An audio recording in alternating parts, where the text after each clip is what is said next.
Con xin chào quý vị khán thính giả đã đến với kênh chia sẻ lời Phật dạy. Hôm nay con xin nói về chủ đề là pháp môn niệm Phật, là niệm 6 chữ Nam Mô A Di Đà Phật. Đạo Phật có rất nhiều pháp môn, trong đó pháp môn niệm Phật là được đề cập trong kinh A Di Đà rất là phổ biến và quan trọng với hành giả tịnh độ của Phật giáo.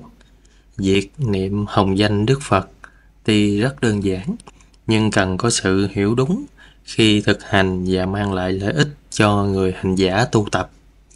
Nam Mô có nhiều ý nghĩa như là quy y, nương tựa và trở về, kính lễ, cúi đầu đảnh lễ. A Di Đà Phật là danh hiệu của Phật mang ý nghĩa là vô lượng quang, có nghĩa là ánh sáng vô lượng. Vô lượng thọ là thọ mệnh vô lượng. Chúng ta có thể hiểu câu niệm Phật Nam Mô A Di Đà Phật có nghĩa là kính lễ đấng giác ngộ vô lượng, hoặc có nghĩa là con quay về nương tựa vào đấng giác ngộ vô lượng. Trong kinh A Di Đà, Đức Phật Thích Ca đã dạy rằng nếu có người con trai lành hoặc là người con gái lành, thường gọi là thiện nam và thiện nữ nhân, những người nào muốn sinh về cõi cực lạc thì người ấy phải niệm danh hiệu Phật A Di Đà với một lòng không thập loạn, hoặc là 1 ngày, hoặc là 2 ngày, 3 ngày, 4 ngày, 5 ngày, 6 ngày, hoặc 7 ngày. Người ấy đến khi lâm chung sẽ được thấy Phật A Di Đà và các vị thánh chúng hiện ra trước mắt. Trong giờ phút ấy, tâm của người ấy được an trú trong định, không có điên đảo và tán loạn. Do đó, người ấy sẽ được giảng sanh ngay về nước cực lạc. Như vậy, điều quan trọng trong sự thực hành niệm Phật A Di Đà để được giảng sanh đòi hỏi hành giả phải nhất tâm. Để có được kết quả là nhất tâm bất loạn thì hành giả phải tinh tấn nỗ lực niệm Phật một cách miên mật. Tâm của hành giả phải thường xuyên A Di Đà Phật và đồng thời thực hiện tâm niệm này qua hành động và lời nói bằng cách ăn chay, bố thí, cúng dường tam bảo, nói lời ái ngữ, không tà hạnh và có đời sống tiết độ, giữ 5 giới hoặc là 8 giới. Trong đoạn kinh trên có phần đề cập về thời gian niệm Phật A Di Đà, hoặc là 1 ngày, hoặc là 2 ngày, vân vân. Chỉ là con số về thời gian tiêu biểu. Pháp môn niệm Phật là phương tiện thù thắng của Như Lai. Một trong những yêu cầu khác để giảng sanh về tịnh độ là phải thực hành sao để tạo ra công đức và nỗ lực tích lũy đức hạnh.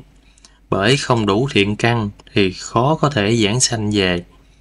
Trong cuốn niệm Phật giảng sanh tịnh độ, Hòa Thượng Thánh Nghiêm đã chỉ ra rằng thiện căn được đề cập trong kinh A Di Đà thực ra tượng trưng cho 3 nghiệp thanh tịnh, được liệt kê trong kinh Vô Lượng Thọ, cụ thể là chăm sóc cha mẹ, phụng sự sư thầy và những bậc trưởng thượng, phát lòng từ bi và thực hành 10 điều thiện, quy y tam bảo, giữ gìn giới luật và không vi phạm các quy tắc ứng xử, có niềm tin sâu sắc vào luật nhân quả. Niệm Phật tưởng chừng như rất dễ, nhưng khi thực hành cần phải có sự nỗ lực bền bỉ. Chúng ta có thể áp dụng pháp tu này như là một cách thực hành thường xuyên hàng ngày và thời gian linh động để niệm Phật. Trong kinh Tăng Chi Bộ, phẩm 1 Pháp, Đức Phật có đề cập đến pháp niệm Phật rằng có một pháp này các tỳ kheo, được tu tập, được làm cho sung mãn, đưa đến nhất hướng, ly tham, đoạn diệt, an tịnh, thắng trí, giác ngộ, niết bàn. Một pháp ấy là gì? Chính là niệm Phật. Chính một pháp này các tỳ kheo, được tu tập, được làm cho sung mãn, đưa đến nhất hướng, ly tham, đoạn diệt, an tịnh, thắng trí và giác ngộ, niết bàn. Vì thấy được lợi ích lớn lao của pháp môn tu niệm Phật, Đại sư Liên Trì không tụng kinh cũng như không niệm chú mà niệm danh hiệu Đức Phật A Di Đà 100.000 lần mỗi ngày, khi đi, khi đứng, khi ngồi và khi nằm. Trong những năm cuối đời, Hòa thượng Thánh Nghiêm cũng duy trì việc thực hành pháp này của mình bằng cách liên tục niệm Phật mọi lúc, mọi nơi, với chuỗi tràng hạt trong tay, nhất tâm trong danh hiệu Phật. Hòa thượng Trí Tịnh cũng khuyến khích mọi người niệm Phật bất cứ lúc nào khi đi bộ, lái xe hoặc là làm việc. Ngày nay, Phật A-di-đà cũng là một những danh hiệu Phật được mọi người quen thuộc nhiều nhất, dù xuất gia hay là tại gia. Nhưng khi gặp nhau, chúng ta thường chắp tay xá chào và nói Nam Mô A Di Đà Phật như một lời chào chân thành. Ngày 17 tháng 11 âm lịch hàng năm là ngày khánh đản Phật A Di Đà. Để kỷ niệm ngày lễ trọng đại này, các đạo tràng sẽ tụng kinh A Di Đà và trì niệm danh hiệu Ngài, phát nguyện giảng sanh về Tây phương cực lạc. Nhân ngày vía của Đức A Di Đà, cầu mong tất cả mọi người thân tâm an lạc, cùng hướng tâm về Ngài, niệm hồng danh của Ngài, làm điều thiện lành để hồi hướng cho thế giới bình an, không còn chiến tranh, chia rẽ, khổ đau, ai ai cũng được an vui trong ánh hào quang nhiệm màu của chư Phật, và để góp phần tịnh độ nơi mỗi chúng ta đang sống. 6 chữ Nam Mô A Di Đà Phật là nhiếp hết tất cả các pháp môn chuyên niệm trong một câu Nam Mô A Di Đà Phật. Tự nhiên 10 phương chư Phật đều hộ niệm. Hộ niệm có nghĩa là nhớ nghĩ, che chở, khiến cho chúng ta được an ổn, không có bị các chướng nạn. Nên biết niệm Đức Phật A Di Đà tức là niệm tất cả chư Phật ở 10 phương, giảng sanh về tịnh độ cực lạc, tức là giảng sanh về 10 phương tịnh độ. Có thể đem tự lợi này để làm lợi ích cho tất cả chúng sanh, không cần phải thay đổi để xưng niệm danh hiệu các Đức Phật khác trong 10 phương. Chuyên niệm một câu Nam Mô A Di Đà Phật thì tự nhiên được hai vị Đại Bồ Tát, đó là Quán Thế Âm và Đại Thế Chí, cùng với 25 vị Bồ Tát khác, không mời thỉnh mà Ngài tự đến, trong suốt 12 thời hoan hỷ, nâng đỡ, che chở, khiến cho người niệm Phật xa lìa được các ưu khổ, luôn luôn được an ổn. Cho nên biết, chỉ cần niệm Đức Phật A-di-đà là chúng ta đã niệm danh hiệu của các vị Bồ Tát như Quán Thế Âm và Đại Thế Chí rồi, không cần phải xưng niệm riêng các vị Bồ Tát khác. Chuyên niệm câu Nam Mô A Di Đà Phật tức là đã đầy đủ công đức vô thượng đại lợi, đương nhiên là thù thắng hơn bất kỳ thần chú nào. Huống chi là một câu Nam Mô A Di Đà Phật là vua trong các đức Phật, là tôn quý trong các đức Phật. Vì thế, ngoài niệm Phật ra, không cần phải trì thêm các thần chú nào khác. Phần lưu thông trong Đại Kinh, Đức Phật bảo Bồ Tát Di Lặc: nếu có người nghe danh hiệu này, lòng rất vui mừng, cho đến một niệm, nên biết người ấy được lợi ích lớn, sẽ được đầy đủ và công đức vô lượng. Nên biết niệm Phật đã là công đức vô thượng đại lợi, thì tất cả các thần chú và các hạnh môn đều là công đức hữu thượng tiểu lợi. Cho nên, người trí nên bỏ các tạp hạnh hữu thượng tiểu lợi mà chuyển 6 chữ hồng danh vô thượng đại lợi.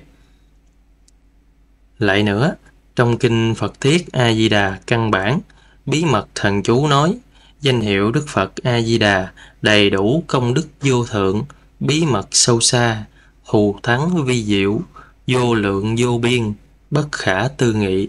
Vì sao nói như vậy? Vì trong 3 chữ A Di Đà, Phật có tất cả chư Phật, tất cả chư Bồ Tát, Thanh Văn, A La Hán trong 10 phương 3 thời, và bao gồm tất cả các kinh điển, thần chú Đà La Ni, vô lượng pháp tu. Cho nên, danh hiệu của Đức Phật A Di Đà chính là pháp đại thừa chí cực vô thượng chân thật, là diệu hạnh vô thượng thù thắng, thanh tịnh liễu nghĩa, là thần chú vô thượng tối thắng vi diệu. Còn kệ nói rằng chữ A nghĩa là chư Phật trong 10 phương 3 thời, chữ Di nghĩa là tất cả các Bồ Tát, chữ Đà có nghĩa là 8 dạng các thánh giáo. Trong ba chữ có đầy đủ tất cả. Ngài Xá Lợi Phất: nếu có nghe chúng sanh nói về Đức Phật A-di-đà, vui mừng hớn hở, chí tâm xưng niệm, tin sâu không giải đãi, sẽ được công đức bất khả tư nghị. Hiện đời được niềm vui không gì sánh bằng, hoặc là chuyển nghèo thành giàu sang, hoặc là được thoát các khổ bệnh hoạn do nghiệp báo đời trước bức bách, hoặc là chuyển đổi mệnh thành trường thọ, hoặc là hóa giải được các oan gia, được con cháu đông vui, thân tâm an lạc, đầy đủ như ý, và các công đức này không thể kể hết được. Cho nên, một câu Nam Mô A Di Đà Phật là vua trong các đức Phật, vua của các pháp, vua của các thần chú và vua trong mọi công đức. Chuyên niệm một câu Nam Mô A Di Đà Phật, tức là trì hết, niệm hết tất cả các chư Phật, chư Bồ Tát, các kinh chú và các hạnh môn.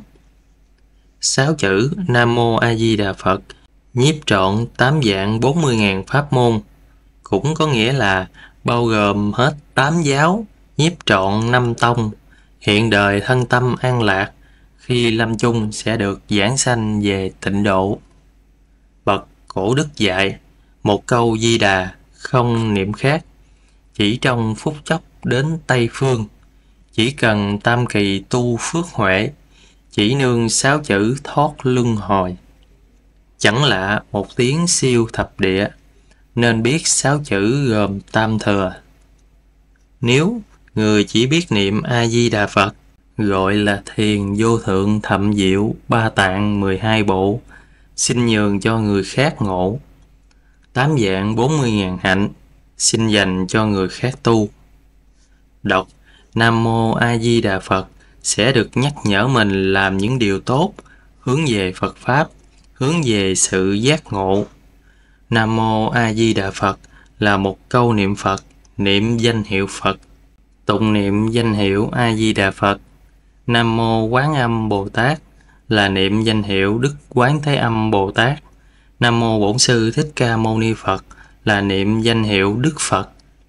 Khi nhắc đến danh hiệu Phật, mình cũng có rất nhiều công đức, đồng thời cũng được che chở rất nhiều. Còn thần chú hay là tâm chú là gì? Mỗi vị Phật khi giác ngộ đều có một câu gọi là tâm chú của mình. Đức Phật Thích Ca cũng có một câu riêng của Ngài. Đức Phật Quán Thế Âm cũng có một câu riêng của Ngài. Ngài Malarepa là một thánh tăng Tây Tạng, khi giác ngộ cũng có. Câu tâm chú được tập hợp tất cả sức mạnh của một vị Phật. Khi Ngài đọc lên, tất cả chư Phật 10 phương đều nói là ta ban phước cho câu thần chú hay là câu tâm chú này, và câu tâm chú này có sức mạnh như sức mạnh của ta. Một câu tâm chú là đại diện cho một vị Phật, nhưng cũng đại diện cho tất cả các vị Phật khác. Sức mạnh câu tâm chú mang ý nghĩa khác. Câu tâm chú là toàn bộ sức mạnh của một vị Phật, cũng như là các vị Phật khác được kết nối với mình, tỏ ra môi trường xung quanh làm lợi ích cho mọi người. Ngoài lợi ích cho mình, còn có lợi ích cho rất nhiều người, cho mọi người xung quanh. Nên muốn giúp mọi người, nên đọc một câu tâm chú. Khi đọc Nam Mô A Di Đà Phật là người đi theo Phật. Nhưng khi đọc Om Mani Padme Hum thì nhận được năng lượng và sức mạnh của Đức Quán Thế Âm và lan tỏa ra môi trường xung quanh cho những người khác, nên câu chú này có sức mạnh rất lớn. Nhưng nếu đã là thói quen thì không có vấn đề gì. Đọc Nam Mô A Di Đà Phật là làm đúng theo lời Phật dạy, cũng là tu hành.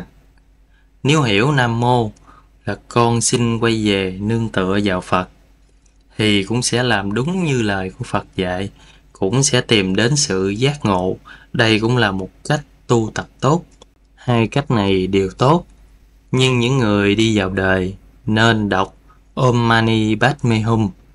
Vì khi tiếp xúc với nhiều người, đọc câu thần chú này rất nhiều lợi ích cho người xung quanh. Thần chú này giống như là chìa khóa vậy. Ví dụ, trong căn phòng này, sóng radio phủ đầy xung quanh. Nhưng nếu không có tần số sóng 95 MHz thì không thể nghe âm nhạc được và không giúp những người xung quanh nghe được. Dù sóng radio đầy trong phòng này, nhưng âm nhạc không vang lên được.